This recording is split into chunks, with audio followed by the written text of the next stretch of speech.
C'entro anch'io,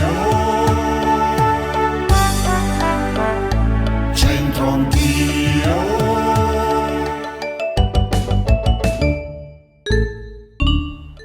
Bentrovati a Centro Anch'io. Prima del nostro proverbio dialettale, in breve vogliamo raccontarvi la storia di Don Luigi Apollonio.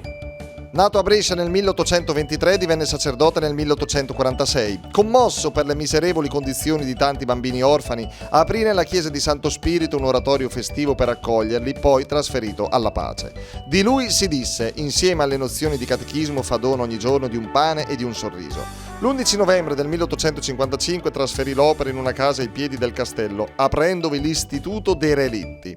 Per il mantenimento dei suoi fanciulli si prodigò nella raccolta della carità in tutti i luoghi della provincia. Lasciato l'istituto nel 1871, si ammalò e morì il 31 maggio del 1882. Il suo pio Istituto dei Relitti continuò l'opera nel palazzo che, dal 1940 ad oggi, è il Liceo Scientifico Calini. A Brescia è parecchio utilizzata questa espressione, fa zo col podet. E a Napoli pure la usano? O almeno la capiranno? Vediamo un po'. Giorgio, studente di Economia e Commercio, con alle spalle il magnifico Palazzo Reale qui a Piazza Plebiscito. Quanto è bella sta piazza! È bellissima. Senti un po', caro Giorgio, prova a leggersi questa, dai. Questa, Fat zo col podet. Da noi si dice, guarda quello, insomma, fa zo col podet. Fa zo col podet. Sai cos'è il podet? No. È nulla. Io qualche parolina in napoletano potrei impararla da te. Sì, allora, ti posso dire, sai che cosa significa traturo o traturo? Traturo mi verrebbe da dire il trattore da noi, invece. No, io ti racconto un piccolo aneddoto. Una volta stavo a casa di mia nonna, vecchia, quindi anziana, quindi comunque utilizza parole veraci napoletane.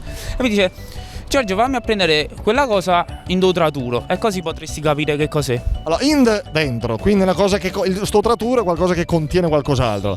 Potrebbe essere una scatola, un cassetto, qualcosa. Un cassetto. E infatti io ero piccolino, vado nella stanza di mia nonna, torno dietro, dico: nonna, scusa, ma che cos'è traturo? Dice: come ho traturo? Ho traturo cassetta. Nonna, ma io sono piccolino, che ne sai che significa traturo? Giorgio, traturo. E voleva prendere una cosa nel traturo. Vabbè, magari voleva darti la mancia. È difficile. Caramella. La caramella è più... sì, forse la caramella. Grazie Giorgio, grazie mille e in bocca al lupo per tutto. Ciao. Grazie, ciao a tutti. In compagnia di Carlo e Giada qui a Piazza del Plebiscito, a spasso con la bimba, c'è pure una bimba che teniamo per motivi di riservatezza un po' in santa pace, ma che dorme magari la creatura. Sarebbe ora. Ok. Dovrebbe. Allora, Veneti, voi siete di Valdobbiadene. Valdobbiadene, esatto, provincia di Treviso, patria del prosecco superiore. Fazzo col podet. Hai capito qualcosa? Fatto giù con l'accetta, non so come tagliare la legna con un'accetta, con un martello, no? Con un'accetta piccola, una manera in dialetto da noi. Fa strano, sta a Napoli a sentire il Veneto. La manera, sì, l'accetta, esatto. Accetta, manera, no? Mannaia, così. Visto che lui ha parlato di prosecco, colgo l'occasione, visto che io faccio parte di una famiglia di casari, vi dico questa. Oh, la rivincita della moglie, vedi, mo te metto a posto. A Valdobbiadene c'è anche formaggio. E quindi la bocca non estracca finché non sa la vacca.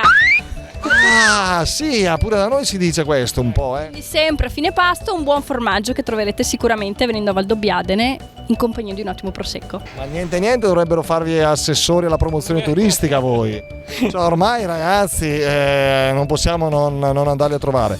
Vabbè, effettivamente si dice anche dalle nostre parti questo del formaggio. E intanto Fazzo col podet è detto di persona un po' grezza, un po' grossolana, perché appunto l'accesorio e la mannaia non è strumento di precisione. Va bene, grazie a tutti, grazie a voi, salutateci da Valdobbiadene e da Piazza del Plebiscito a Napoli è tutto. Ciao!